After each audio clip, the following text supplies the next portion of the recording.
انا دلوقتي في دبي، وبالاخص انا قدام مطعم كلي اللي مكسر الدنيا وهموت واجربه. وده المنيو بتاع كلي. اول حاجه بيحط العجينه على الجريل، عجينه متسقسقه في السمنه. بعد كده بتبقى بالشكل ده، بيمسك البتاع كده وبايده كده يروح عاملها وقطعها بالنص.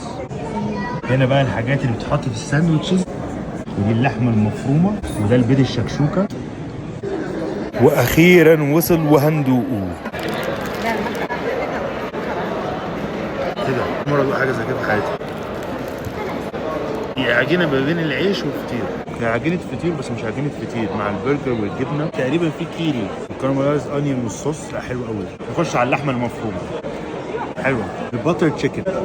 هي غير العجينه حلوه، كل الفيلينجز اللي جوه احلى من بعض. الاكل كان حلو قوي وجديد. الطعم طعمه مش عارف ما بين العيش والفطير، بس اقرب للفطير المشلتت، بس جديد وحلو وزحمه جدا، وزحمه تستاهل الصراحه. فلو انتوا في دبي روحوا جربوه.